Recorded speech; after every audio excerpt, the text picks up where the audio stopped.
Bom, gente, nós vamos falar então hoje da arquitetura, tá? Da usucapião. E vamos tratar aqui da teoria geral, vamos tratar do procedimento extrajudicial, mesmo que seja bem sem entrar nas peculiaridades mais profundas, mas a gente vai estar conectando. Aqui a conexão é direito civil, porque quando a gente fala de usucapião, nós vamos trazer ele com a pegada do direito civil, mas conectar com o direito notarial extral. E a gente também entender aqui qual seria a engenharia estratégica para o ENAC, olhando para a FGV, né? Como é que a FGV vem cobrando as questões, ok? Tranquilo? Então vamos lá. Bom, primeira coisa é a natureza do Instituto, né? Qual é a natureza do Instituto? O que é a usucapião? Uso, capere.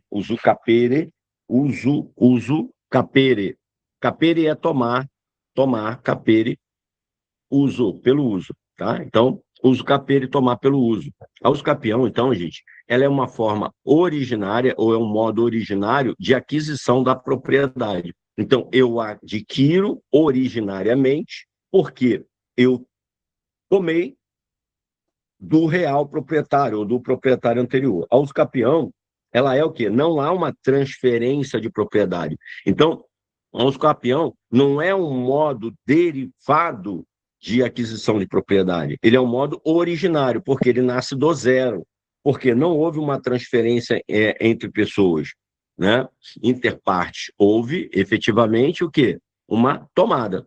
Alguém tomou a propriedade de alguém.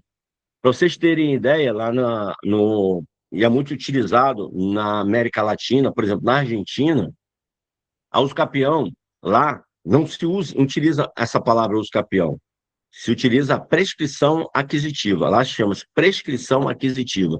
Perceba que são duas palavras que têm uma antinomia, né? Ou seja, são antagônicas. Prescrição aquisitiva. Se encontrar prescrição aquisitiva, de repente, na prova, digamos que eles queiram pegar alguma coisa aí da América Latina, alguma coisa nesse sentido, prescrição aquisitiva significa uso capião. Prescrição, ou seja, prescrição, prescrever, é perder. Aquisitiva é ganhar. Ou seja, você tem na mesma palavra, né, não digo a mesma palavra, mas na mesma frase, no mesmo instituto, um ganho e uma perda. Tá? Então, tem uma perda e um ganho. Prescrição, perda. Aquisitiva, ganho. Então, enquanto um perde, o outro ganha. É um fenômeno que acontece ao mesmo tempo.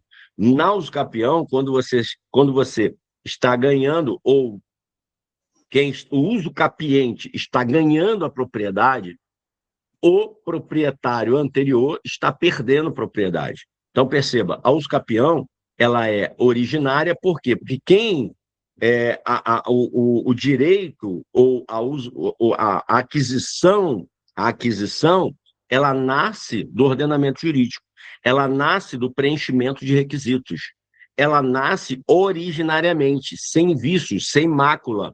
Por quê? Porque foi a lei, a norma, a Constituição, o ordenamento jurídico, que entregou essa propriedade para alguém. Só que é uma entrega originária, ou seja, é uma entrega que não vem maculada. Então, guarda isso. O usucapião é o modo originário de aquisição de propriedade. Legal? Mas o que ele requer? O que efetivamente, não, o que quais são os requisitos necessários para o usucapião? Primeiro, posse qualificada.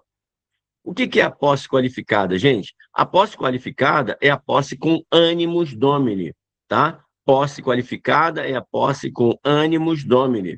É uma posse mansa, pacífica e contínua. Então, você tem que guardar esses três requisitos aqui, tá? Então, a posse qualificada prolongada extingue a situação formal anterior. Ela desconecta, ela rompe. Olha ali, uma corrente. Eu trouxe uma corrente para mostrar para vocês. Aquela matrícula antiga, aquele proprietário anterior, o que é uma desconexão? Aqui, o princípio da continuidade objetiva, subjetiva, não existe. Aqui é um nascimento originário. A matrícula, ela nasce do zero, tá? Nasce uma nova matrícula. Rompe-se a conexão com a informação com a matrícula anterior. Ok? Ah, professor, mas o que é posse prolongada? Guarda isso aí. Posse qualificada. A posse qualificada tem que ter 4 requisitos. 4. Ela tem que ser com animus domini. O que é animus domini, professor? É o ânimo de dono.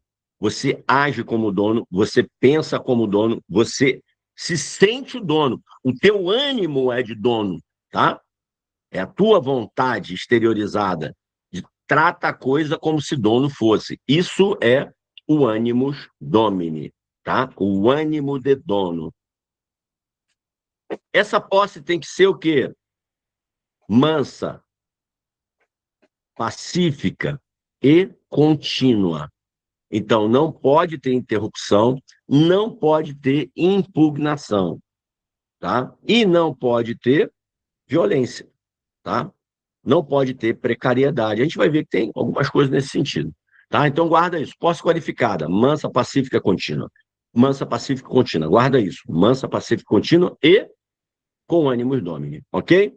Aquisição ex novo, ou seja, a propriedade nasce livre e desembaraçada. Guarda isso. Não há transmissão. Se não há transmissão, não incide o ITBI. O que é o ITBI, professor? É o Imposto de Transmissão de Bens Imóveis Intervivos, de bens imóveis intervivos. Então, perceba, só há o ITBI se houver o quê? Transferência ou modo derivado de aquisição da propriedade. Há uma transferência de uma pessoa para outra, há um negócio jurídico, ok? Na usucapião não há negócio jurídico, tá? Há um reconhecimento de preenchimento de requisitos, tá? Beleza? Extingue-se eventuais ônus, gravames e hipotecas anteriores atrelados à propriedade originária. Então, perceba, a propriedade, ela nasce limpa, ela nasce sem nenhum tipo de ônus. Olha a corrente quebrando aqui, ó. Ah, mas tinha uma matrícula anterior, professor. Essa matrícula anterior tinha hipoteca, ela tinha restrição, ela tinha lá uma verbação fiscal, ela tinha um montão de coisa nela. Esquece. Rompeu. Nasce uma matrícula nova, sem ônus. Ah, ela tinha uma penhora, professor. Uma penhora judicial. Esquece. Daqui para trás, esquece. Nasce uma nova. Ok? Beleza? Beleza. O efeito da sentença e do registro. Ah, professor, beleza. Então, existe uma sentença de uso capião. Essa sentença, a sentença, gente, pode ter efeitos constitutivos ou efeitos declaratórios. Qual é o caso aqui, por exemplo, da uso capião? Ela tem efeito declaratório. Então, uma sentença declaratória. O que é uma sentença declaratória? Ela está declarando algo que está sendo reconhecido pelo Estado, mas que já aconteceu no passado. Então, ela está reconhecendo algo que ocorreu lá atrás, quando os requisitos foram cumpridos. Em que momento, professor? O processo, a sentença vai dizer o momento. E esse momento em que ocorreu, a partir de lá, começa a contar o quê? A propriedade, tá? Beleza? A propriedade. Ou seja, a consumação do prazo, porque dentro da usucapião, todas elas têm lapso temporal. Então, com a consumação do lapso temporal, ocorreu a usucapião. E o que o juiz vai fazer? Vai só reconhecer. O que o registrador de imóveis vai fazer? Vai só reconhecer. O que o Estado vai fazer? Vai só reconhecer algo que já ocorreu por preenchimento dos requisitos legais. Então, o próprio ordenamento jurídico operou a usucapião. O que o Estado tem que fazer? Só reconhecer. E por isso, então, tem efeito ex tunc, guarda isso.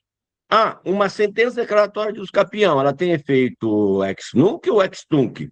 Ex tunc, por quê? Porque ela declara algo que aconteceu no passado.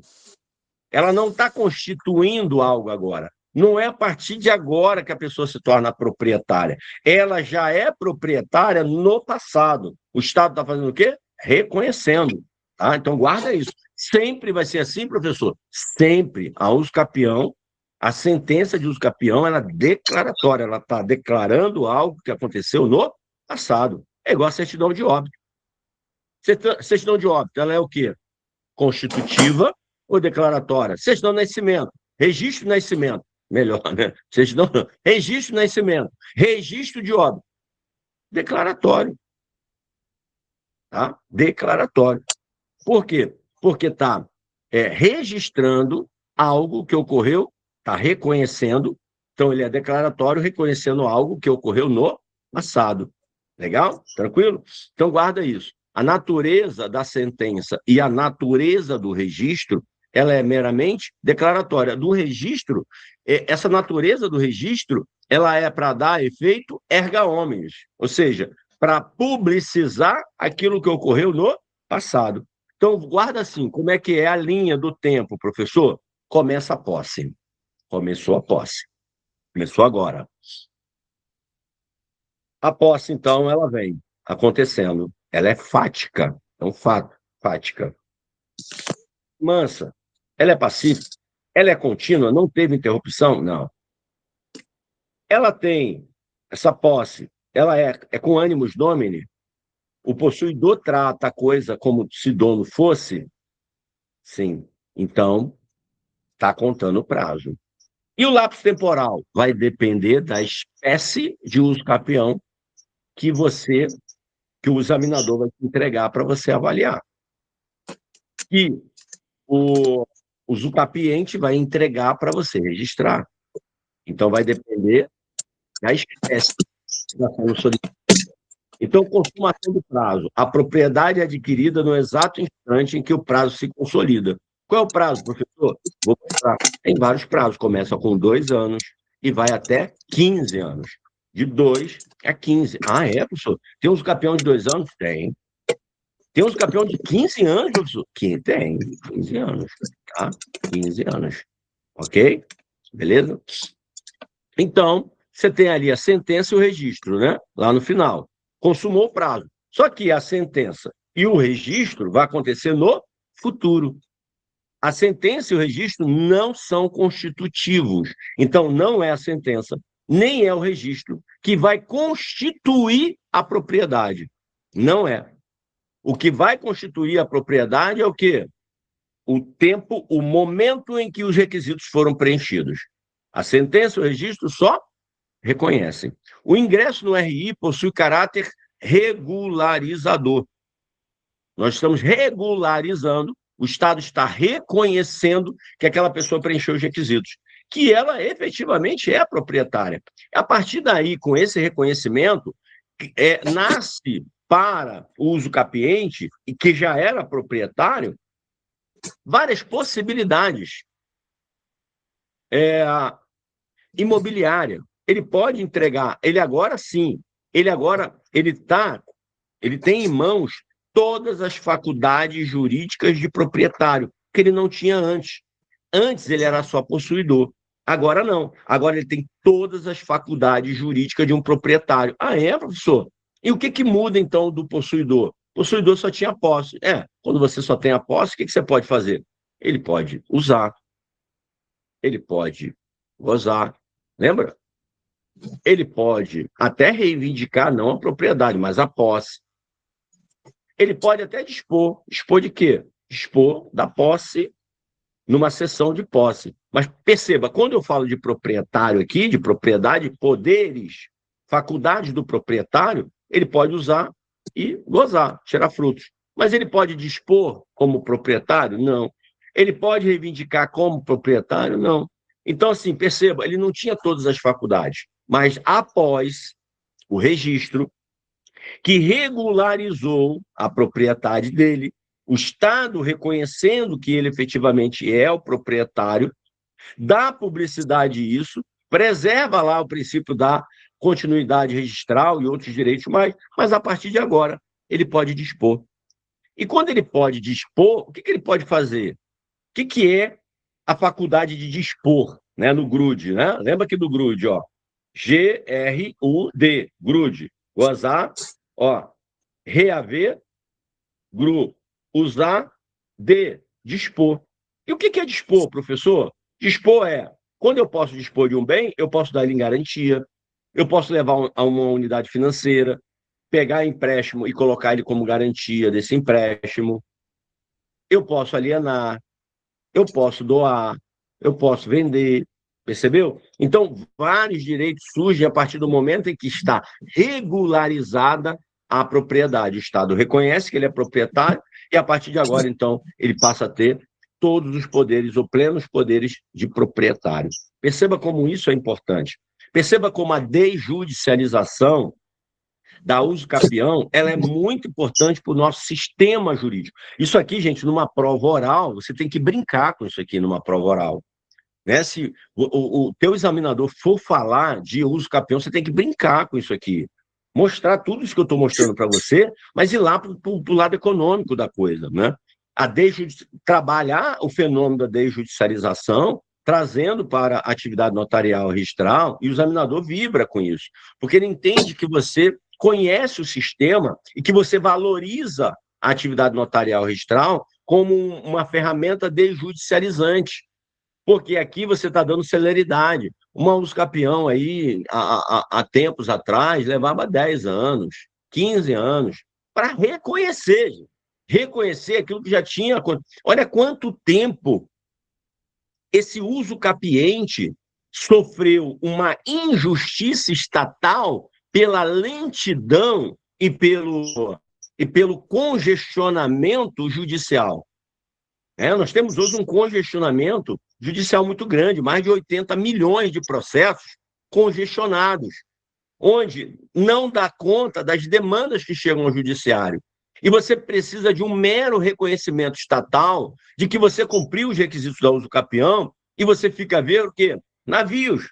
Você fica ali sem poder investir na propriedade, porque se você não pode dar a propriedade em garantia para pegar recursos, para fazer investimento, fica parado. Ou você investe no seu bolso, mas aí você ainda tem aquela questão do risco por não reconhecimento estatal ainda. Né? Você não pode vender, você não pode alienar, você não pode buscar um imóvel novo, isso baseado na propriedade. Então, perceba, há um engessamento da economia quando determinada propriedade não tem disponibilidade. E ainda tem mais. Se aquele usucapiente que não tem reconhecida a usucapião e a matrícula, o título, a matrícula e tudo mais, quando ele for alienar aquele imóvel, ele vai alienar no contrato particular. Ele vai fazer contratinho particular, vai transferir ali a posse. Se ele transfere posse, não tem entrada no RI, não tem escritura, não paga ITBI, não tem ganho de capital para a Receita Federal. Gente, há uma perda enorme para o sistema mesmo, para o próprio sistema, o sistema estatal, pensando nos tributos que podem chegar ao poder público e podem ser utilizados como políticas públicas depois. Perceba que o engessamento estatal, o engessamento do judiciário, o engessamento da máquina pública produz prejuízos, enormes prejuízos em políticas públicas. Porque se você não tem um reconhecimento estatal daquela propriedade, aquela propriedade está engessada, ela não contribui nada para a economia. Se não contribui para a economia, não há incidência de impostos ali, inclusive. Tá? E aí, veja o quanto é importante o papel do foro extrajudicial na desjudicialização.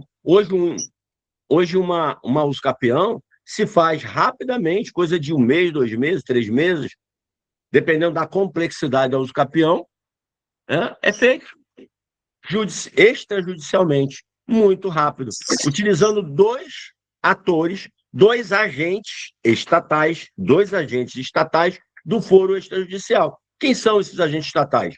O tabelião, que faz a ata notarial de reconhecimento da posse, que traz ali várias nuances, faz constatações ali de tempo, do tipo de posse. Né? Então, ali ele coloca muita informação para o quê? Instrumentalizar a petição inicial do uso capiente para o registrador de imóveis.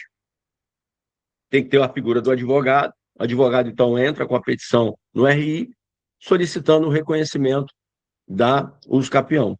E hoje, né, com esses dois agentes, se resolve a uso capião no Brasil, tá?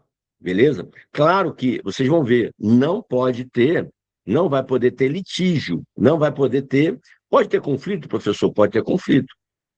Tendo conflito, o registrador ele pode tentar conciliar? Sim, ele vai sentar e vai levar para uma conciliação. Teve êxito a conciliação, ok. Não teve êxito, vai para o judicial. Aí não tem jeito, tá? Não tem jeito. Porque nesse momento ainda, o registrador não tem poder de dizer quem tem o direito. Então, entregar compulsoriamente, em nome do Estado, a propriedade a alguém, tem que ser por decisão judicial. Quem vai fazer isso? O magistrado. Então, é só o magistrado por enquanto. Ok? Bom, o mapa master das modalidades. Vamos entender as modalidades? Vamos de cima para baixo? Você tem que guardar esses 4 prazos: 15, 10, 5 e 2 anos. Por que não? Porque só tem esses daqui. Você vai ver que nos 5 anos tem variedade. Eu já botei elas aqui para você, tá? Botei ela aqui para você, tá bom? Então, quais são as modalidades de uso capião no Brasil, professor? Extraordinária. Quais são os requisitos? Todos têm que ter posse, mansa, pacífica, contínua, com ânimo e domínio. Pronto. Então tá ali, posse sem oposição. Só que aí, na extraordinária, tem uma pegada. Qual é a pegada? A extraordinária não depende de título e nem de boa-fé. Ah, professor, eu posso ter agido de má-fé? Pode. Não precisa de boa-fé, tá? E independe de título. Ah, eu tenho um documento que prova que eu fiz uma negociação, que eu recebi a posse, uma promessa de compra e venda. Não, não precisa de nada. Você precisa provar que você está lá há 15 anos. Qual o tamanho da propriedade, professor? Não importa. Qualquer tamanho. Ali não tem requisitos, tá, gente? Isso que é interessante. Os requisitos que nós temos nas outras, ali não tem, tá bom? Beleza? Não tem tamanho, não tem requisito nenhum, tá? Então, independe de título, independe de boa-fé, independe de tamanho, independe se é rural, se é urbano, basta ter os 15 anos. Mas ali tem um detalhe.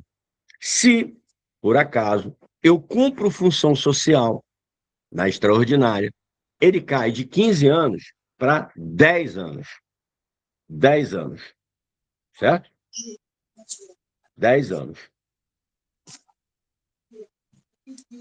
10 anos, ok? Cai para 10 anos. Gente, essa aula aqui de hoje não tem caderno lá na plataforma, tá? Esse. Depois que eu terminar aqui, eu vou pegar o caderno e vou colocar lá. Mas aqui a gente está fazendo só a apresentação no PowerPoint. E eu vou liberar esse PowerPoint para vocês também, tá bom? Então, extraordinária, 15 anos, mas pode cair para 10, desde que cumpra a função social. Ah, professor, como é que vai cair isso na prova? Ele não vai falar cumprir função social, ele vai falar que você exerce atividade laboral, você trabalha na terra ou você mora na terra. Gente, morar na terra ou morar no imóvel, trabalhar no imóvel, tudo isso é função social, ok? Então, guarda isso. Então, pode cair de 15 para 10. Então, tem mais de 10 anos. Já pode fazer uso capião, desde que more ou trabalhe na terra. Legal? 10 anos. Ok? Cai para 10 anos. Agora, temos também a modalidade ordinária. O que é uso capião ordinária, professor? Ordinária é aquela que exige justo título e boa-fé. Então, ao contrário da extraordinária, que independe de justo título e boa-fé, a ordinária depende de justo título e boa-fé. Veja que esses são os requisitos. Qual o tamanho da terra, professor? Não importa. Qual é a metragem? Não importa. É urbano ou rural? Não importa. Ah,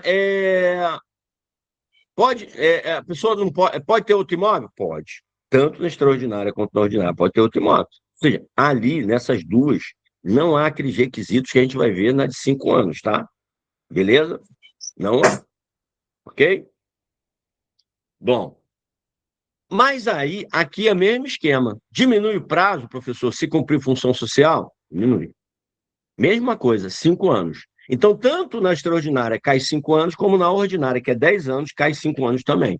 Então, a ordinária pode ser pleiteada com 5 anos, desde que haja justo título e boa-fé. Legal? Tranquilo? Então, isso o advogado tem que estar olhando. Isso você, registrador, e você, tabelião, vai olhar e vai qualificar na hora que tiver fazendo a ata notarial ou fazendo o registro, ou fazendo o processo extrajudicial de registro ao campeão. Tá ok?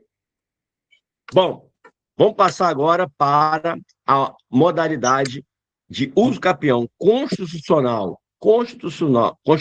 urbana e constitucional rural, tá? Constitucional, urbana e rural, que está tanto na Constituição como também está no Código Civil, tá? Lá no caderno eu explico um pouco mais detalhado isso aqui, tá? Agora, quais são as exigências é, do, da Constitucional Urbana? 250 metros quadrados, utilizado para moradia, sua, da sua família. Não pode ter outro imóvel, nem urbano, nem rural. Só pode utilizar esse benefício uma única vez. Qual o período, professor? 5 anos. Se eu cumprir função social, diminui o tempo? Não, aqui não diminui. Aqui já está no tempo mínimo, que é de 5 anos, ok? Então, nós temos a constitucional urbana, tá? Constitucional urbana ou legal urbana, porque também está no Código Civil, está na lei, ok? E a rural, professor? Tem rural também? Tem. O que que muda da urbana para rural? Somente a área. Que ao invés de ser ali até 250 metros quadrados, quando você fala de rural, é até 50 hectares, tá? Até 50 hectares. Ó, gente, 50 hectares é coisa pra caramba, tá? Pra você ter ideia, o hectare hoje, a gente está falando de área rural, o hectare hoje é na faixa de. O hectare hoje é na faixa de 10 mil metros quadrados. Você tem ideia, 10 mil metros quadrados. 50 hectares vezes 10 mil dá quase 500 mil metros quadrados. É terra, é terra. Mas perceba, como é rural, né, é diferente da urbana. A urbana é só 250 metros quadrados, enquanto a outra lá é 500 mil metros quadrados. Mas só que a gente não trabalha com metros quadrados, trabalha com hectares, ok? E lá ele fala tanto da moradia como para o trabalho, porque como é área rural, você pode morar ou apenas trabalhar. Na urbana, não. Na urbana você tem que morar, ok? Para poder usucapi. Legal? E também tem a usucapião coletiva, que é para núcleos a mais, e aí a gente vai falar mais mesmo. Isso aí está lá no 1210, salvo engano, do Código Civil, que a gente vai tratar núcleos informais, mas é possível, é, ali está mais conectado e ligado à regularização fundiária, né, da lei, a lei 14.000, a gente me fugiu agora, 13.465, acho que é 13.465, tá? Que é a lei que trata da regularização fundiária, a regularização fundiária que trabalha com núcleos informais. Então, assim, é uma modalidade de aquisição originária, sim, mas é através de regularização fundiária, ou seja, um todo. Agora, vamos falar da familiar. O que é, professor, essa modalidade de uso capião familiar, tá? Familiar. Gente, ela vem com a pegada de é, abandono do lar pelo ex-cônjuge. E aí, qual é a pegada aqui? 250 metros quadrados. É, e aqui é o seguinte: tanto um quanto o outro tem que ser proprietário do imóvel, porque a uso capião aqui é da meação, legal? É da parte do ex-cônjuge. Então, você está usucapindo a parte dele, tá? Você está usucapindo porque você já é proprietário da sua parte, então você está usucapindo a outra parte. Então, aqui é necessário que você seja proprietário, Proprietário de quê? Da metade. Então, você vai usar o CAPI a meia ação. Beleza? Tranquilo? Bom, então, vou passar um a um aqui rapidinho. Ali foi só um quadrinho, resumidinho. Mas aqui eu vou passar rapidamente, já expliquei quase tudo. Vou explicar aqui para ver se faltou alguma coisa. Então, ó, as clássicas. As clássicas são a extraordinária e a ordinária. Essas são as uso-capiões clássicas. Extraordinária, está lá no 1238, 15 anos. Ela tem menos requisito, dispensa justo título, dispensa boa-fé. A mera ocupação pacífica em ânimos domini basta. Mas tem que ser pacífica, mansa, pacífica, contínua. Também tem que ter a continuidade, tá? Beleza? Bom, de 10 anos. Já a, a de 10 anos, ela, a ordinária, que é de 10 anos, ela precisa de mais requisitos. Por quê? Ela exige imperativamente justo título. Perceba que uma é contraditória à outra, tá? É contraditório. Então, o que uma exige, a outra exige ao contrário, tá? Então, ó, a de 10 anos, que é a ordinária, tem que ter justo título. Tem que ter um documento hábil, em tese, para transferir o domínio, mas com algum tipo de defeito. Ele pode ter até ingressado no RI, pode ter sido cancelado, tá? Mas tem que ter um justo título. E tem que ter boa-fé. Enquanto a extraordinária, não precisa de boa-fé. Dispensa boa-fé. Ok? Tranquilo? Bom, aqui você tem a força da função social, né? A força da função social, que são redutores de prazo, que é a chamada posse-trabalho, na extraordinária, como eu falei, posse-trabalho. Você trabalha, produz. Reduz de 15 para 10 anos. Requisito: estabelecer moradia habitual ou realizar obras e serviços de caráter produtivo. Lá na tabular, outra coisa, a uso capião e ordinária também é chamada de uso capião tabular. É aquela que ingressou na tábula, mas tem algum tipo de defeito. Pode ter sido, por exemplo, cancelada, né? Então, guarda isso. Um registro que foi cancelado, dele pode se fazer a uso capião, tá? Então, ó, reduz de 10 para 5, caso haja o quê? A função social, né, chamado de redutores de prazo. Requisito duplo: aquisição onerosa com base em registro cancelado posteriormente, tá? Mais estabelecimento de moradia ou investimentos sociais e econômicos. Então, se você adquiriu onerosamente, foi registrado, o registro foi cancelado, e tem estabelecido moradia e investimentos naquele imóvel, reduz de 10 para 5 anos, ok? Tranquilo? Bom, vamos para as especiais agora, constitucionais, que também pode ser chamado de promísero ou prolabore, tá? Promísero ou prolabore.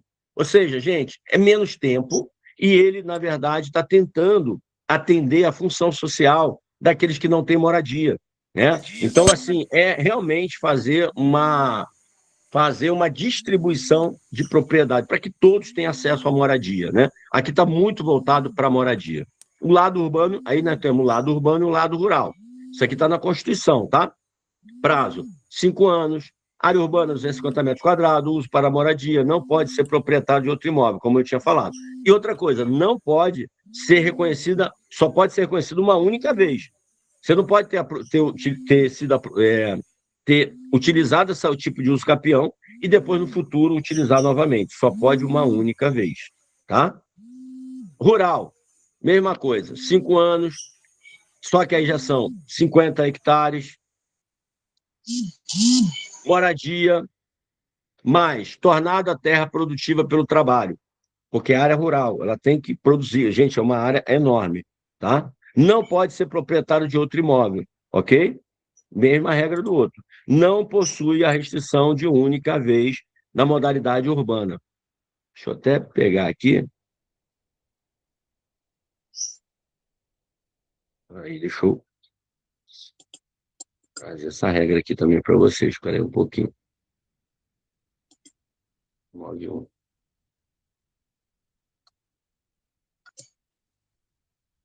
Aí vocês fiquem atentos a isso.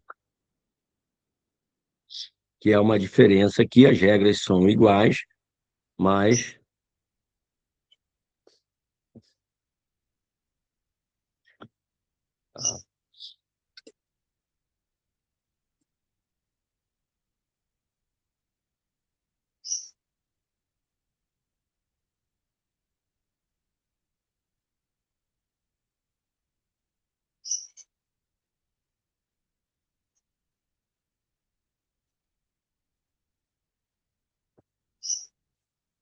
aí aqui, só para você ter ideia,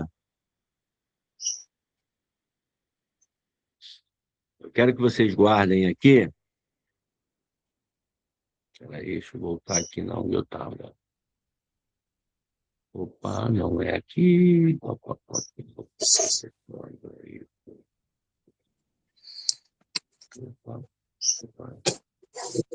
Tá, vamos lá. Eu quero que vocês guardem aqui que o que muda de um para o outro. A questão do tratamento. Um é metros quadrados, porque é urbana, outro é hectares. Então, é 50 hectares. Até facilita, porque um é 250, o outro é 50 só. Aí você pensa, 50 só. Não, só que esses 50 aí é um tamanho enorme, dá? Se multiplicar pelo metro quadrado, fica enorme. Mas uma coisa que eu quero que vocês guardem aqui também, que eu chamo a atenção aqui no final, é que lá, quando você trata dos requisitos, você tem 5 anos, área urbana, 250 metros, uso para moradia, e aí, quando você vai para rural, além da moradia, tem que ter o trabalho, tornar a terra produtiva. Não é só morar nela, é tornar ela produtiva. Já é a primeira diferença. Tá? A primeira diferença. Segunda, né? Porque uma trata em metro quadrado, a outra trata em hectares. Então, a segunda diferença.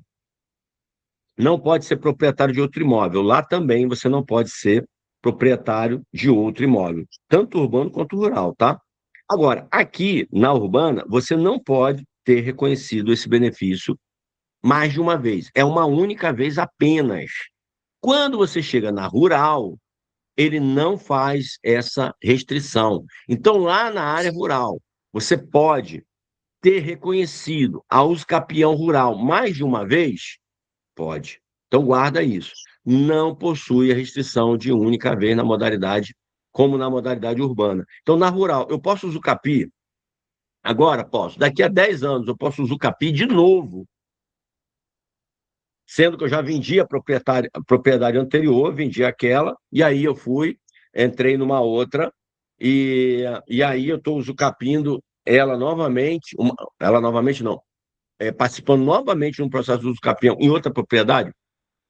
Sim. Isso aqui, inclusive, gente, no meu entendimento, o que vem dando aso a essas invasões de terras rurais aí pelo Brasil afora. Por movimento de sem terra, né? Movimento sem terra, onde ocupa a terra, fica ali um tempo, trabalha a questão faz lá a questão da ocupação, faz lá a regularização fundiária ou não, ou uso capião ou não, dali ele vende e já sai para invadir outro. É assim, vai lá, se estabelece, daqui a pouco ele vende, vai lá, invade outro. Isso aqui abre aso até para isso. Por quê? Porque não restringe esse reconhecimento, tá? Enquanto na área urbana restringe. Então vamos guardar isso aqui, porque é uma diferença importante que pode cair na prova e na prova pode derrubar muita gente. Porque, detalhezinho, porque elas são iguaizinhas, né? Iguaizinhas. O que que muda? Sim, o, a área, a finalidade, uma é só para moradia, outra moradia, além de moradia, trabalho, ela tem que ter produzido trabalho, tornado a terra produtiva, e a terceira diferença, uma diz que você só pode exercer esse benefício uma única vez, enquanto a outra diz, não tem problema, pode ter essa modalidade várias vezes, ou seja, pode usucapi várias vezes, tá? Então guarda isso, essa é a diferença da urbana para a rural. Perceba, a urbana, então ela é mais restritiva numa coisa, mas a rural é mais restritiva em outra. Lá, por exemplo, fala de trabalho, tem que tornar a terra produtiva. Aqui não, na área urbana, precisa tornar produtiva porque é residência, né? Promísero. Vê que uma. Ah, tá, e é legal, guarda isso. Uma é promísero. é uma área pequena, é uma área só para moradia, garantia à moradia, dignidade da pessoa humana para a moradia. É por isso chamado de promísero. É o mínimo que você tem direito do imóvel. Por isso que você não pode se beneficiar novamente desse instituto. Agora, o outro é pro labore, ou seja, o outro é voltada para o trabalho. Não adianta você morar na terra. Então, quando você fala de rural, no rural tem que meter a mão na enxada. Guarda aí. Na rural, você tem que meter a mão na enxada. Então, não adianta só morar lá nos 50 hectares. Você tem que pegar os 50 hectares e torná-lo produtivo. Ok? Tranquilo? Vamos lá. O Heller, ele levantou a mão. Heller, eu já vou te dar a oportunidade logo, entendeu? É só o Heller que está com a mão levantada? Se for só ele, eu já dou a oportunidade já para ele poder falar. Ah, 13.465. Obrigado aí, Túlio. É isso mesmo. A extraordinária é a boa e velha invasão. Invade, não tem requisito nenhum. É isso mesmo, Túlio. É exatamente isso. Bom, vamos ouvir aqui então o Heller. Vai lá, Heller. Pode trazer a sua dúvida ou a contribuição que você queira trazer para a gente. Fique à vontade. Professor, está me ouvindo? Estou ouvindo. Boa noite, turma. Boa noite. Professor, poderia voltar no quadro anterior, onde faz o comparativo entre o urbano e rural? Sim, posso sim. Peraí. Deixa eu voltar aqui. Onde está?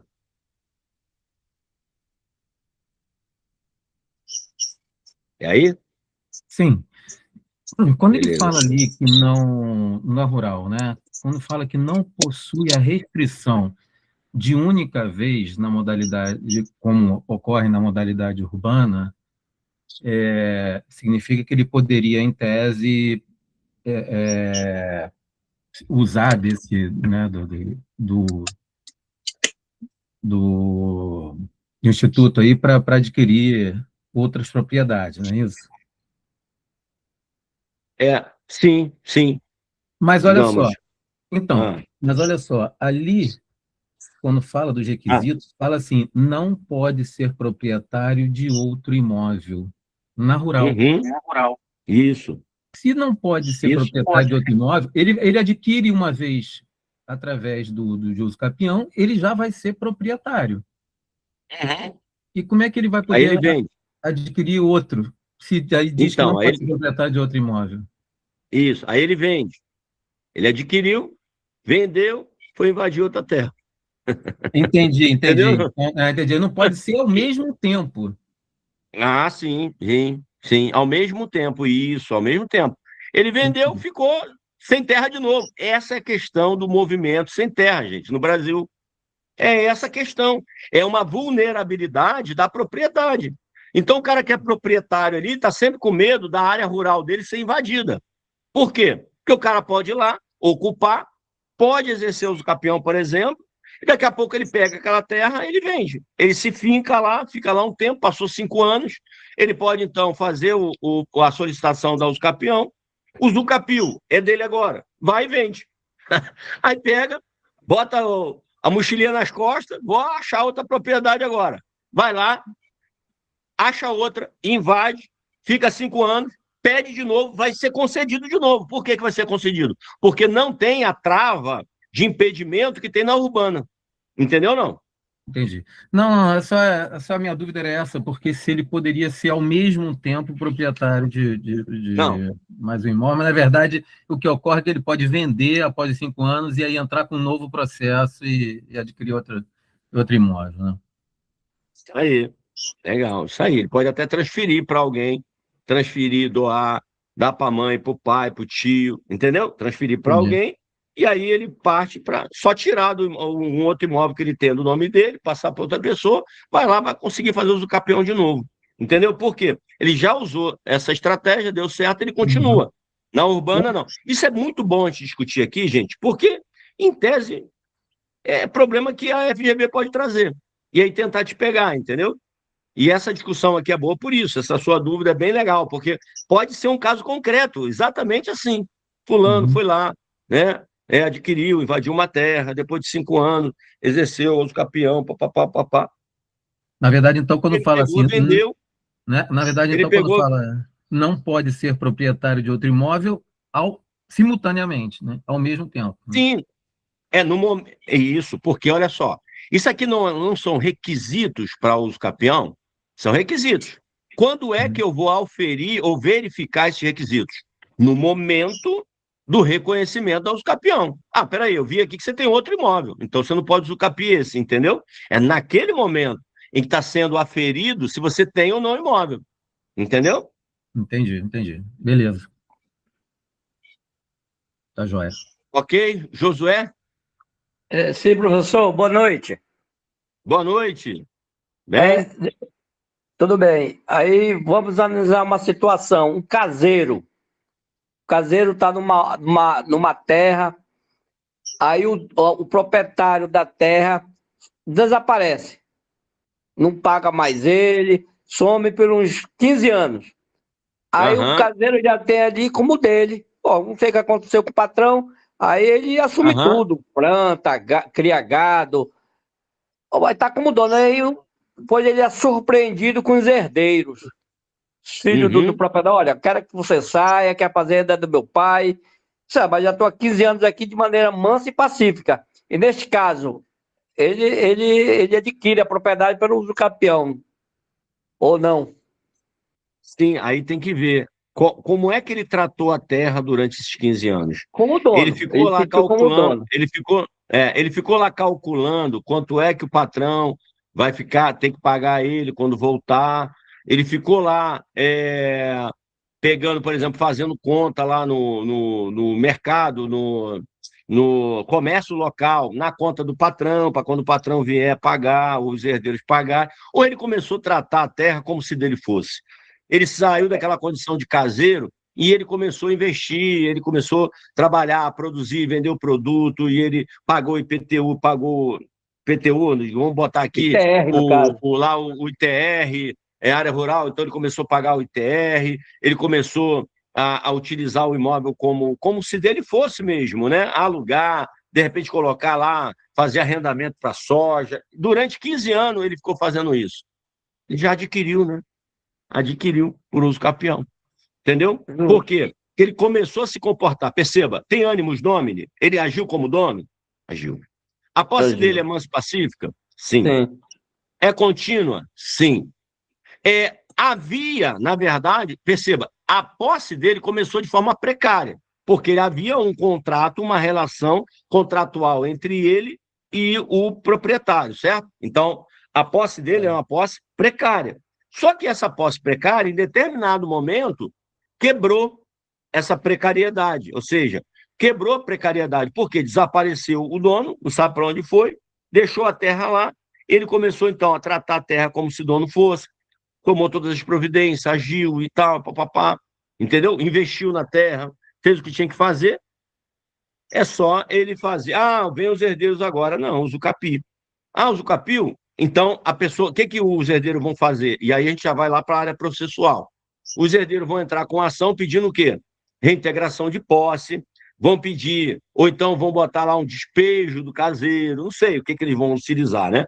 Mas vamos pensar numa ação de reintegração de posse, que o caseiro fala, não, aqui ninguém entra.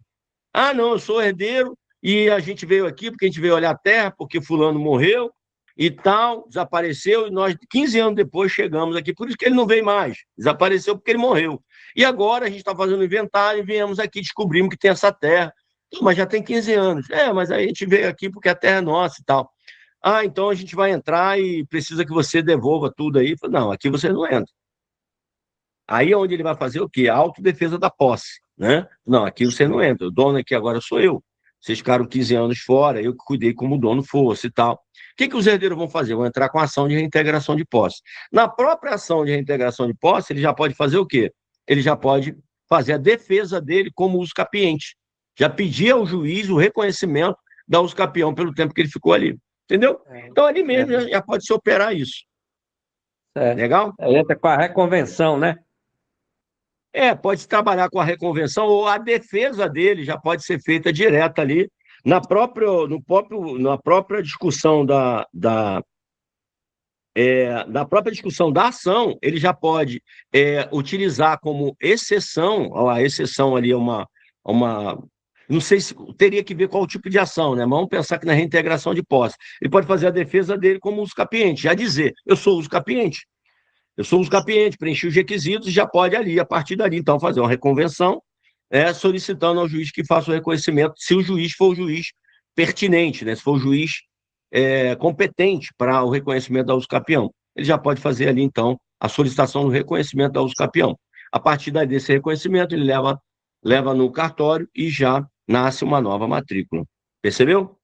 Mas Entendi. é possível sim. Você falou, um caseiro pode tranquilamente se tornar usucapiente, desde que ele imagina que o próprio caseiro, né, em um determinado momento, ele, não digo nem 15 anos, o proprietário ficou 1 ano sem ir lá, 1 ano só, 1 ano. Olha aí como é que é o negócio. 1 ano sem ir. Aí o caseiro está lá, está cuidando, o cara não pagou, não deu satisfação, não apareceu, e ele teve que se virar para pagar as contas da fazenda, ou da chácara, ou do terreno, e produzir, pá, e tal. Ele meteu a mão na massa como se o dono fosse. Pagou imposto, pagou isso, fiscalização ambiental, ele foi lá, acertou tudo, resolveu tudo. Aí 1 ano depois parece o dono. Aí o dono fala assim, ô rapaz, o que você tá mexendo e tal? Ele tenta entrar na fazenda, trocou, aí o caseiro trocou o cadeado, trocou a entrada, trocou tudo, fechadura. Aí o dono chega, mas por que tá trocada a fechadura? Não, o senhor desapareceu, agora é o seguinte, eu que tô cuidando, a fazenda a partir de agora é minha, a chácara é minha, aqui o senhor não entra mais. Olha, perceba, nesse momento aí que é interessante, nesse momento que você tinha, em tese, uma precariedade na posse, que essa posse dele era precária, porque ele era caseiro, tinha contrato, alguma coisa. Mas perceba, houve um inadimplemento do proprietário em relação ao caseiro.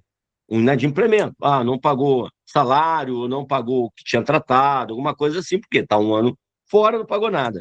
Mas o cara chega ali, não, que eu quero, poxa, fiquei 1 ano aí te devendo, passei um aperto, mas tá tudo aqui, o teu valor que tem que te pagar. Não quero receber nada. Agora a propriedade é minha. Eu fiquei aqui 1 ano cuidando e agora é minha.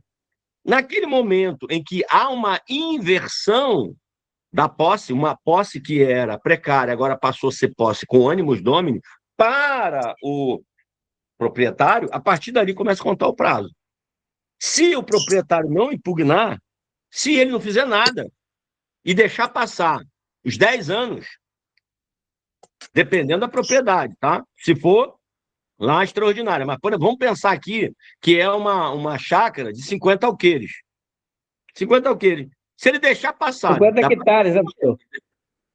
50 hectares. Hectares. Alqueires já... Alqueires é o dobro, né? Aí o que acontece? Se naquele momento ele inverteu a lógica da posse. Posse que era precária passou a ser posse qualificada com ânimos domini. O que aconteceu ali?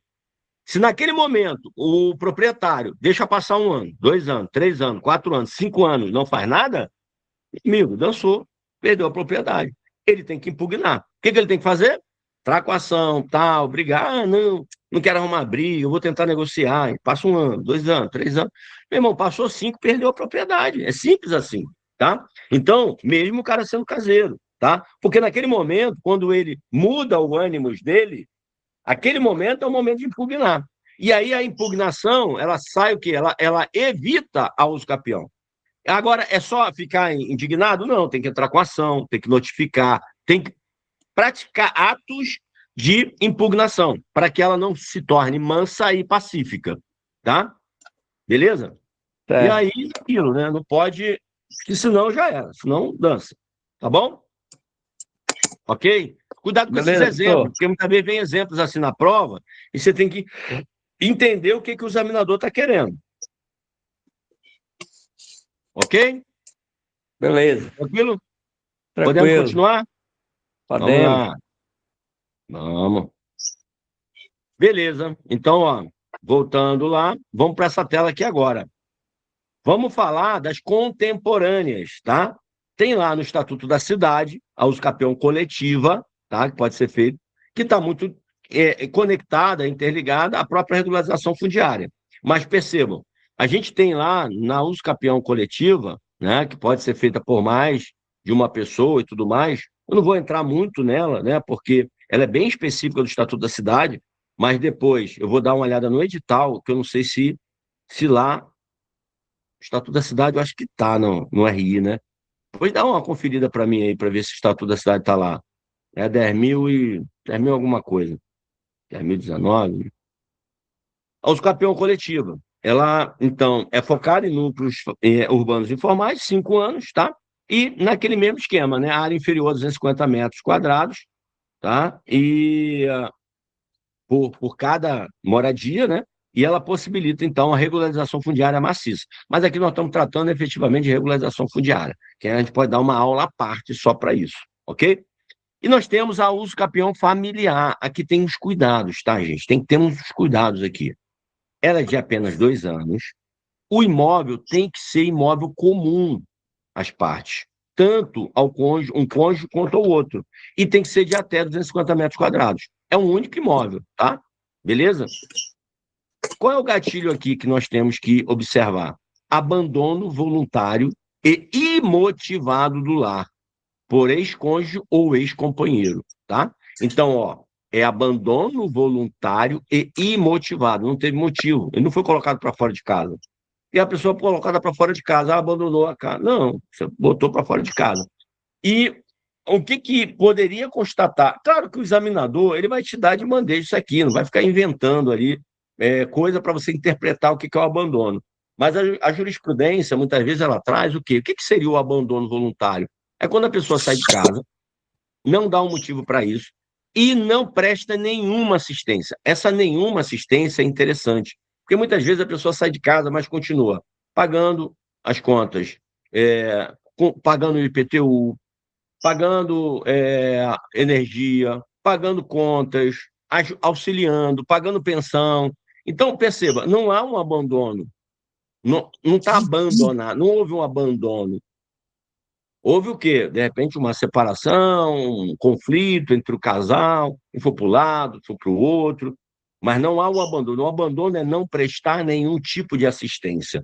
Se o cônjuge que saiu da casa, ele continua prestando assistência, ele paga o IPTU, ele paga o condomínio, ele paga, por exemplo, energia, ele ajuda com alguma coisa se houver, dependente, claro. Então, não houve abandono. Abandonar é virar as costas mesmo, ok?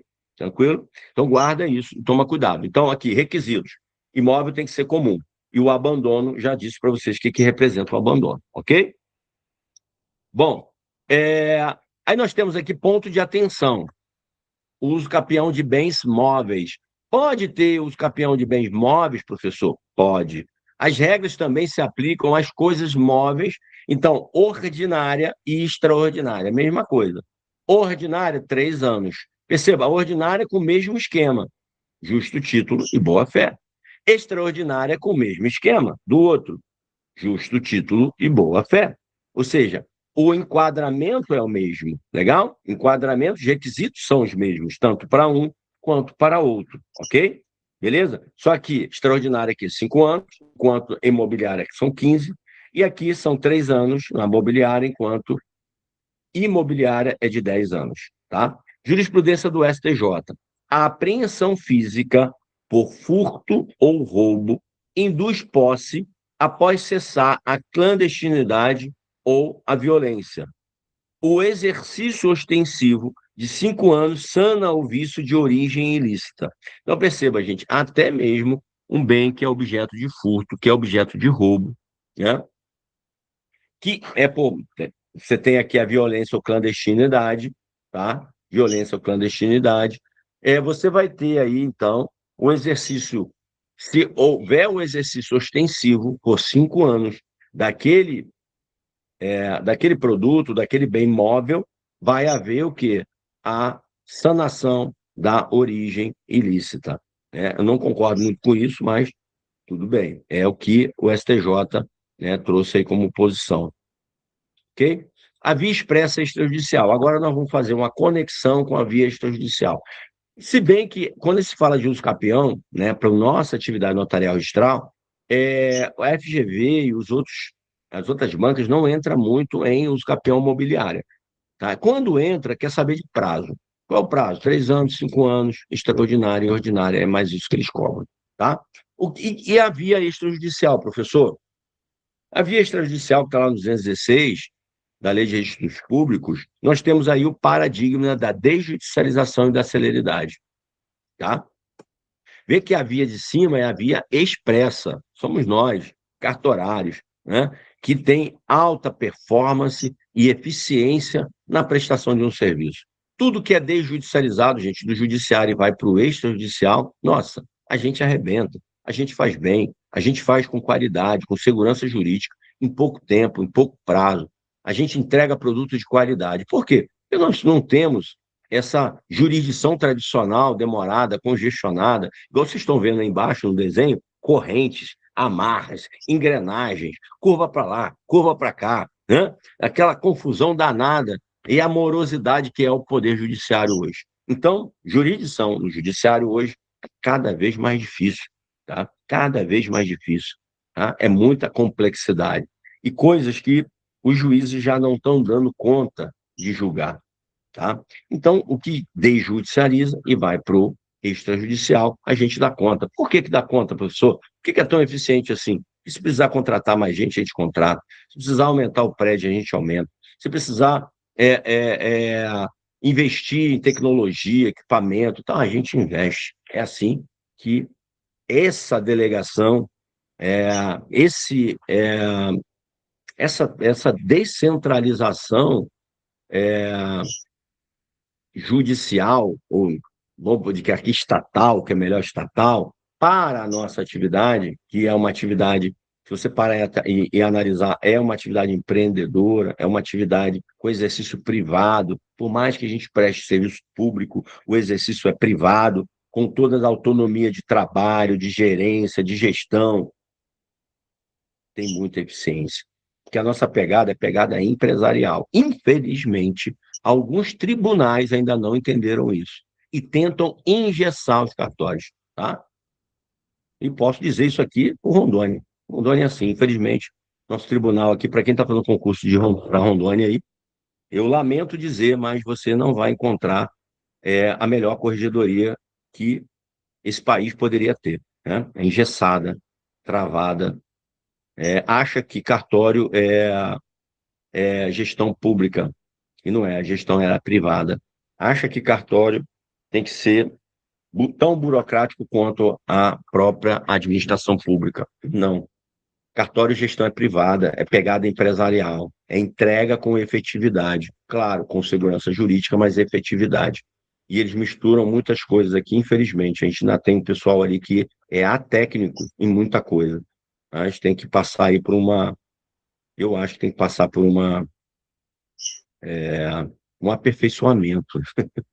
Infelizmente, né? A gente tem que dizer isso de algumas corregedorias, mas a nossa aqui em Rondônia, para quem está fazendo concurso de cá para cá, eu lamento informar, tem muita coisa para se brigar aqui, muita coisa para se corrigir, porque ainda há um atraso muito grande em termos do trato judicial com o extrajudicial. Esse trato aqui é muito ruim ainda. Em Rondônia é muito ruim. Em alguns estados também. Muito ruim. Tá? A gente percebe aí que não. Que, infelizmente, o judiciário olha para o extrajudicial como subordinados.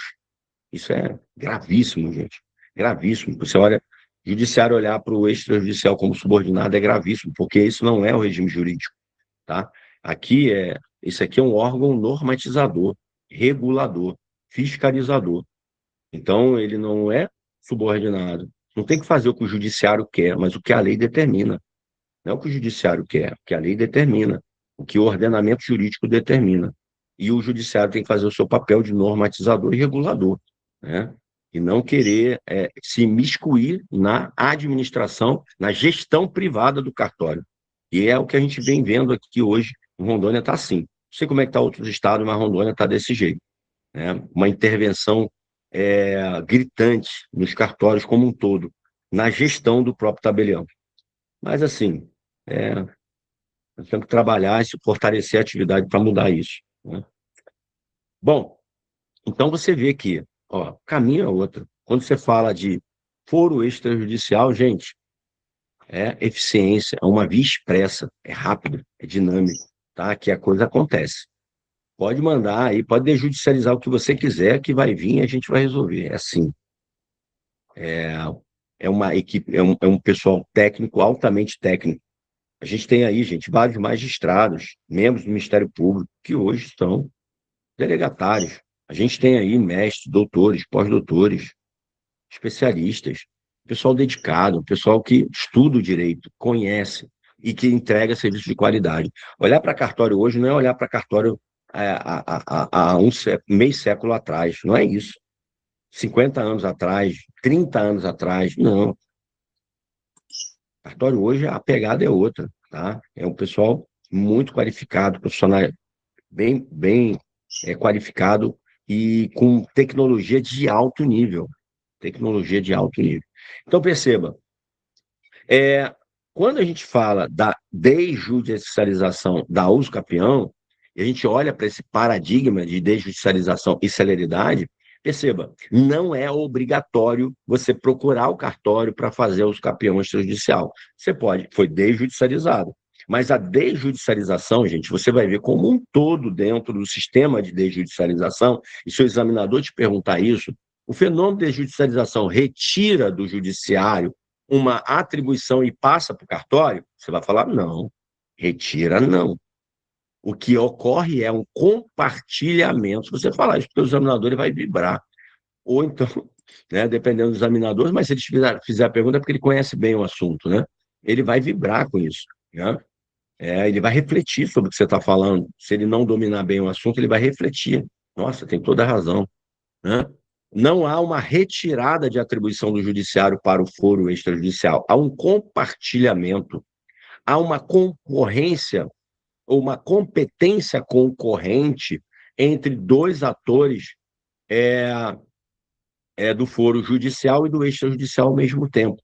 Antes, o que era exclusivo do foro judicial, ele passou também a ser demandado no foro extrajudicial. Então, perceba, o procedimento ele é facultativo para qualquer pessoa. Então, você não é obrigado a fazer no cartório. Você pode fazer no cartório. Só que todos vão para o cartório, claro, porque você quer resolver a tua vida rápido, não é isso? Então, procedimento facultativo. A rejeição aqui não impede a ação judicial. Se por acaso, né, você for também para o foro extrajudicial e no foro extrajudicial houver um conflito insanável, ou seja, o tabelião não consegue sanar aquele conflito, tá, a ponto de não ter acordo, aí sim vai ter que ser encaminhado ao judiciário, tá bom? Então, ele vai tramitar junto ao registrador de imóveis, tá? O requerimento deve ser obrigatoriamente assinado por advogado. Perceba, nesse procedimento aqui, o advogado é privilegiado. Ou privilegiado não, prestigiado. Eu usei a palavra inadequada. Prestigiado. Por quê? A advocacia, ele funciona aqui como uma advocacia extrajudicial, o que deve ser cada vez mais fomentado nas universidades de direito. Mostrar para os acadêmicos que agora você tem aí uma justiça dialogada, uma justiça não só litigiosa, mas uma justiça com uma pegada mais pacífica, né, de acordo, de conversa, de diálogo. E aqui o advogado ele está aqui atuando no extrajudicial, no foro extrajudicial. Então, se são poucos advogados que hoje têm uma formação para atuar no extrajudicial. Tá? Então, você que está aqui, que ainda não é tabelião, aproveite isso. Você que ainda não é delegatário, tudo que você está aprendendo aqui, e você já é advogado, atue, porque aí você vai aprender mais ainda. Atue no foro extrajudicial. Você vai ver que, ó, é bem sério e você ganha os seus honorários com mais rapidez, inclusive. Bom, o fluxo operacional agora. Quem faz o quê? A gente aqui está entrando na pegada agora do extrajudicial. Vimos lá cada um deles e agora estamos olhando aqui. Advogado, iniciativa. Gente, como é que funciona a uso capião no extrajudicial? Advogado, ele vai reunir as plantas, tá? Com a responsabilidade técnica, certidões negativas, justo título, se houver, dependendo da modalidade de uso capião, e ele faz a formulação e formula o requerimento para então, ingressar o requerimento tanto para a ata notarial quanto para depois fazer no registro de imóveis. Então, ele vai, então, fazer o requerimento, vai ao tabelião de notas. O tabelião de notas vai fazer o quê? Vai fazer a lavratura da ata notarial. Ele pode comparecer ao local? Pode, na maioria das vezes, vai comparecer. Agora, dependendo de algumas circunstâncias, ele não vai. Tá? Se você tem toda a documentação, tem um perímetro, ou então você tem, digamos que seja aí um apartamento numa área condominial, você já tem tudo ali, já está na própria matrícula anterior, você já tem todos os dados, medição, as medidas, correto?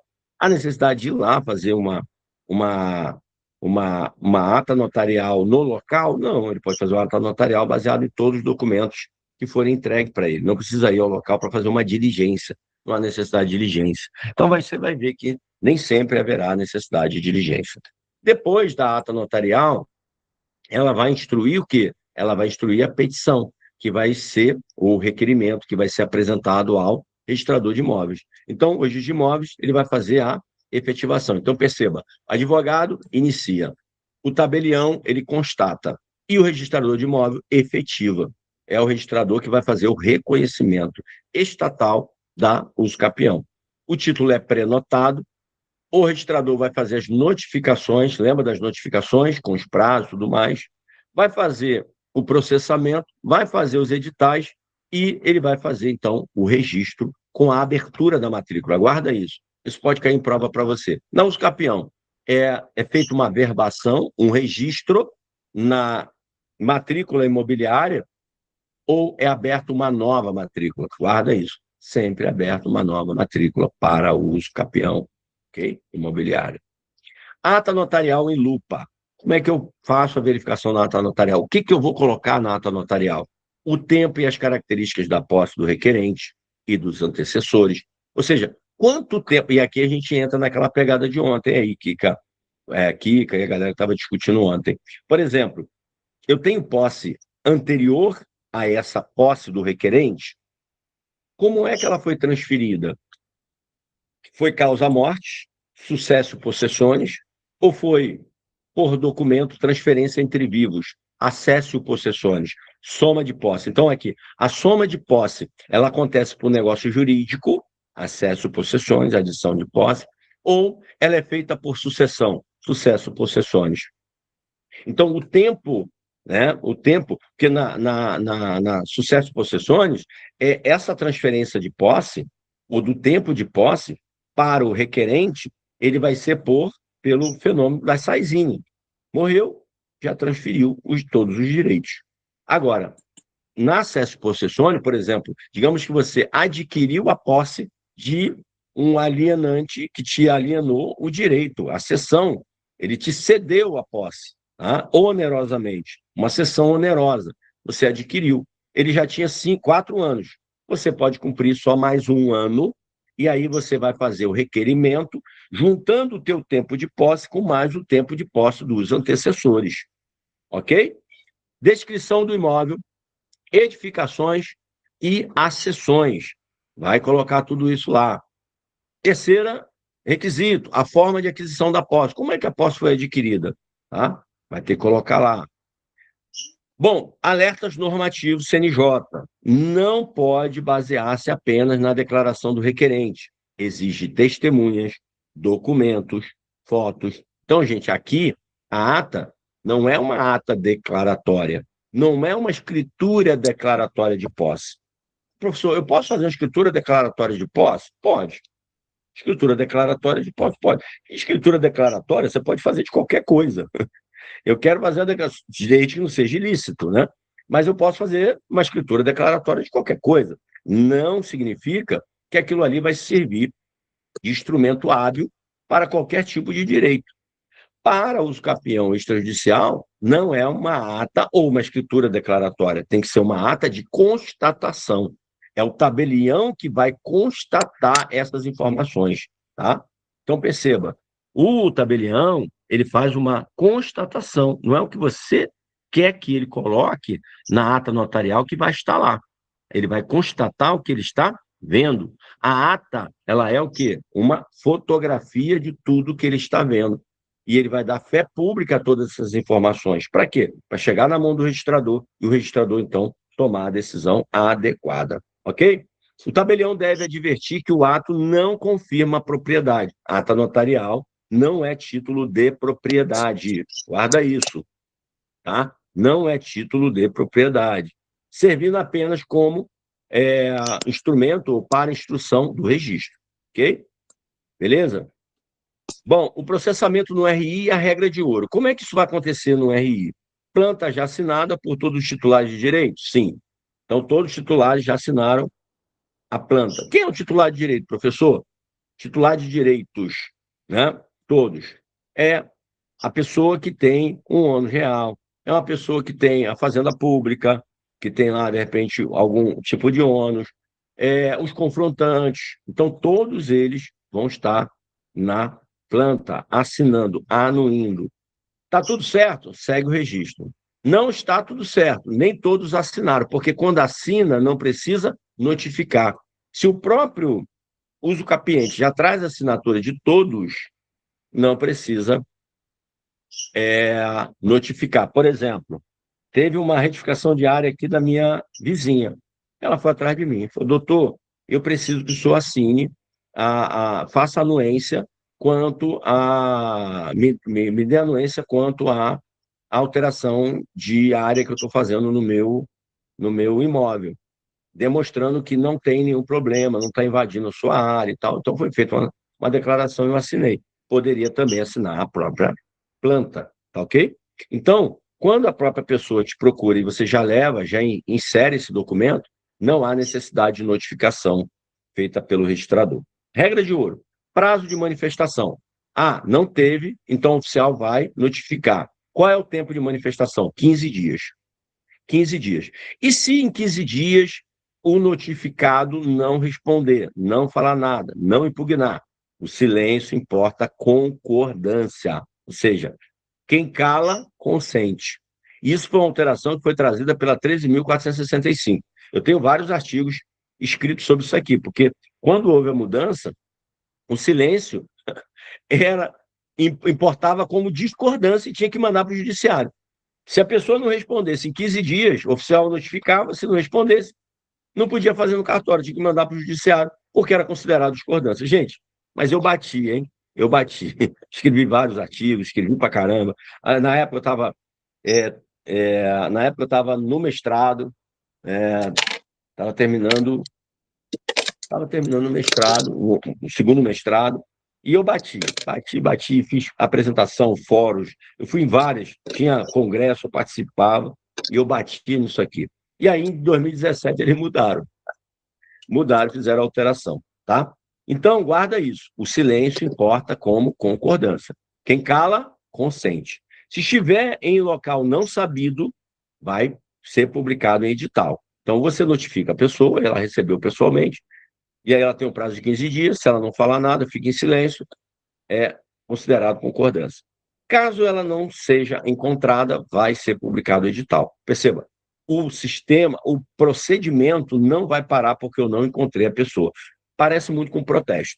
Não vai deixar de ser feito protesto porque a pessoa não foi encontrada pessoalmente, ou foi encontrada no endereço, ou o endereço não foi encontrado. Vai ser publicado o edital e o procedimento vai continuar, tá? Beleza? E se publica o edital e não comparece ninguém, concordância, vai para cima, ok? Freios do procedimento. O que pode frear o procedimento no extrajudicial? Uma impugnação justificada, conflito real. O oficial tenta a conciliação, tenta resolver, sendo infrutífero, encerra o procedimento extrajudicial. Os autos, então, são remetidos ao juiz cível, né? Claro, o requerente ele pode utilizar aí a emenda da petição para o rito comum. Então, ele pode ir lá pegar tudo que foi produzido no extrajudicial, isso vai servir para o processo judicial, tá? Ele faz ali uma emenda e transforma em petição. Legal? Isso se a impugnação for justificada, conflito real. Impugnação justificada, objeto sem base, rejeitada pelo registrador. Dependendo do tipo de impugnação, o próprio registrador pode impugnar. cabe ao interessado manejar o quê? Manejar a suscitação de dúvida. Está lá no 198, a ser julgada pela vara de registro público. Então, o registrador entende que aquela impugnação que foi apresentada, ela não tem justificativa. E ele, então, segue com o procedimento. Ele vai negar, vai indeferir aquela impugnação. Se ele indeferir, o que vai acontecer? O requerente pode suscitar dúvida, ok? Legal? Bom, então você tem que estar de olho nesse campo minado. Campo minado FGV, raio-x da banca. Vamos lá, vamos entender. Como a FGV elabora suas questões da uso capião no ENAC? Primeira coisa, aplica a lei seca. Mas a resposta correta está na jurisprudência recente do STJ, do STF. Então, cuidado. Ele vai aplicar a lei seca, mas, de repente, dentro da lei seca, não vai ter resposta ali, efetivamente. Vai estar na jurisprudência. Tem que estar de olho nisso. Por isso que a gente traz a pegada de jurisprudência direto aqui para vocês. Ela também adora testar os limites matemáticos do plano diretor municipal versus lei federal. Isso lá, utilizando o Estatuto da Cidade. Então, é importante depois a gente dar uma revisada no Estatuto da Cidade. Está falando ali, por exemplo, da questão do plano diretor versus lei federal. Cria historinhas sobre propriedades estatais.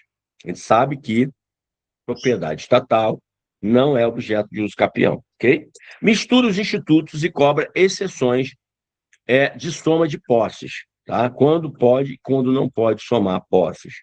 Vamos lá, vamos ver aqui algumas pegadinhas. Pegadinha número 1, áreas inferiores ao módulo municipal. Gente, cuidado com isso aqui, porque ele diz que a uso capião é até, gente, 250 metros quadrados. Até 250 metros quadrados. Pode ser menos?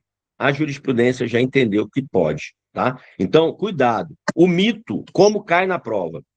Vai cair na prova assim. A uso capião deve ser julgada improcedente se a área urbana ou rural for inferior à metragem mínima estabelecida pelo plano diretor ou loteamento da cidade. Certo ou errado? Errado. A jurisprudência já entende que não há necessidade de você atingir essa área mínima, tá? Então, ó, a verdade, o que vem na jurisprudência, tá? A Constituição estipulou limite máximo, não mínimo. Então, é até 250 metros quadrados, até 50 hectares. Até. Pode ser menos, professor? Pode. A lei, então, diz até. Guarda isso. O modo originário prevalece sobre regras de parcelamento do solo. Então, perceba, gente, a aquisição originária, ela vai prevalecer, que é o direito à moradia, vai prevalecer nas regras do parcelamento. Porque não está parcelando. Ali não tem parcelamento. Ali tem aquisição originária de uma determinada faixa de solo onde uma pessoa está morando ou trabalhando. Então, perceba, se tem uma regra de parcelamento, essa regra de parcelamento é quando for feito o parcelamento. Não é o caso do parcelamento, é um uso capião de uma fração, por exemplo, de um determinado espaço, ok? Então, pode ser menor que a fração, pode ser menor que a metragem mínima do plano diretor? Pode. Fato de estar em loteamento irregular não obsta o direito. Outra coisa, essa área que está tentando ser usucapida, ela está numa área de loteamento irregular. Então, não pode ser usucapida? Claro que pode. Toda área irregular pode ser usucapida, toda. Inclusive, deveria ser por regularização fundiária, seja ela urbana ou rural, mas deveria ser feita lá. Agora, não tem regularização fundiária. Pode um dos moradores, dentro de um coletivo, dentro de um loteamento irregular, ele solicitar o capião só da área dele? Sim, claro que pode. Junta toda a documentação, faz a planta, faz tudo, leva, e aí vai se ver viabilidade e vai se reconhecer a uso capião. Legal? Tranquilo? Pegadinha número 2, bens públicos, a exceção oculta. A regra, tá? Porta fechada. Imóveis públicos não são adquiridos por uso capião. Guarda isso, tá? Essa é a regra, básica. Está na Constituição, salvo engano, está no 192, está no 184, no 183, está no 183, o inciso do 183, lá na Constituição Federal, e também está no 192, salvo engano. Dá uma olhada lá. Imóveis públicos não podem ser objetos de uso capião. Ok? Exceção da FGV, a brecha, a fresta, né? Então, se o prazo prescribente, ou seja, de prescrição, se consumou antes do Estado arrecadar ou desapropriar o bem privado, como a sentença é declaratória, ele já era dono antes de virar bem público. Guarda isso. Isso aqui é o quê? Isso aqui são discussões doutrinárias, tá? Então, é o time da arrecadação, ou seja, quando é que o poder público trouxe aquele bem para dentro do regime de bens públicos? Quando aquele bem passou a ser bem público? Se quando ele foi arrecadado pelo poder público, já havia lapso temporal para uso capião de alguém, mesmo ele sendo público, agora a uso capião, o efeito dela, lembra? Lembra o efeito? Ex tunc ou ex nunc? Ex tunc. Então, ela vai voltar ao passado, vai reconhecer que no período do direito do uso capiente ou no período de uso capião, o bem não era público. Se naquele momento não era público, ele não pode tornar público depois, porque a uso capião vai voltar no tempo, ex tunc, para atingir aquele momento e vai afastar a possibilidade, né, dele ser arrecadado como bem público naquela situação e não ser objeto de uso capião. Então perceba, cuidado com isso, tá? Porque não é. Você começa a ler a questão, aí está falando que um bem é público. Aí tem lá os capião, você não pode, já corta. Não, olha a história. Tenta entender qual é a história que está te contando. Ele é um bem público agora, tá? Mas a Tício está questionando aos capião que ocorrera antes da arrecadação como bem público, no período de 5 anos. Aí você tem que ir lá fazendo continha, porque ele não vai te dar essa molezinha. Ele vai botar no dia tal, no dia tal, no dia tal aconteceu isso, no dia tal aconteceu isso, no dia tal aconteceu isso, e o bem agora é público. E Tício entrou com ação de usucapião para usucapiar esse bem que é público. Mas perceba, quando contar a historinha toda, você vai ver que ele está entrando com a ação dizendo o seguinte: o meu direito está lá atrás, está antes do bem ser arrecadado como bem público. Então não era bem público. Ok? Tranquilo? Condomínio pró-indiviso. Gente, condomínio pró-indiviso, bem público não demarcado em condomínio com particulares. Admite o usucapião parcial da fração ideal privada. Então, perceba, bem público não demarcado em condomínio com particulares. Tem o condomínio do bem público com particular. Há um condomínio ali. Perceba, a parte privada, a fração ideal da parte privada pode ser usucapida. Cuidado com isso em prova, tá bom? Guarda isso, condomínio pró-indiviso, tá? Se tem bem público e bem particular, bem privado, em condomínio, a fração ideal da parte privada ela pode ser usucapida. O que não pode ser usucapida é o bem público. Mas se há condomínio, a fração ideal daquela parte pode ser usucapida. Então, cuidado, tá? Pegadinha 3, soma de posse, acesso possessões. Lembra que eu falei? A regra. Peças que se encaixam. É permitido somar sua posse com a do antecessor, para atingir o quê? O tempo necessário. Desde que ambas sejam o quê? Contínuas, pacíficas, né? Mansas, com justo título, boa fé na ordinária. Se for extraordinária, sem justo título, sem boa fé. Mas perceba, elas vêm do mesmo, tem que ser do mesmo jeito que a anterior para poder somar posse. Ela continua do mesmo jeito, tá bom? Armadilha, onde não pode somar. Olha aqui, onde não soma. Especial constitucional, urbano e rural. O STJ exige o requisito da pessoalidade. O próprio usucapiente deve trabalhar, morar, tá? Então, quando você fala de urbana, usucapião especial, usucapião constitucional, especial constitucional, o STJ ele vem exigindo o quê? A pessoalidade. Então, quem é que tem que morar? O usucapiente. Quem é que tem que trabalhar? O usucapiente. Tá? Então, o usucapiente, aquele que está solicitando o usucapião, Se ele não mora no imóvel, não há pessoalidade, não tem como usucapião, tá? Isso para as usucapiões especiais, tá? Especiais. Perceba que lá na extraordinária e na ordinária não caberia, ou seja, não é necessário a pessoalidade, ok? A pessoa morar lá. Por exemplo, poderia ter um caseiro lá na extraordinária, poderia ter um caseiro, mas você está trabalhando, você contratar pessoas para trabalhar, pode contratar pessoa para trabalhar, desde que você esteja o quê? Gerenciando, olhando, indo lá, tomando conta, tal, agindo, mantendo o ânimos domini, tá ok? Mas não exige pessoalidade. A usucapião familiar, gente, é ação personalíssima, decorrente do abandono do lar, não se transfere a terceiro. Perceba que, nesse caso aqui, se a pessoa falecer, por exemplo, não se transfere a não se transfere a herdeiros, não se transfere, você não pode alienar, vender, passar esse direito para terceiro. É uma ação personalíssima. É o próprio cônjuge que tem que fazer essa reivindicação da usucapião familiar, tá? Beleza? Tranquilo? Nota de ouro. Na usucapião coletiva, a soma de posse é expressamente permitida. Lá no coletivo, tá? Então, é do mesmo jeito aqui em cima, pode ser utilizada. Soma de posse. Legal? Mantém a mesma qualidade. Pegadinha 4. A inexigência ou a exigência da via extrajudicial. Vocês já viram que a via extrajudicial ela é facultativa. Legal? Então, ela é facultativa. Ali o início.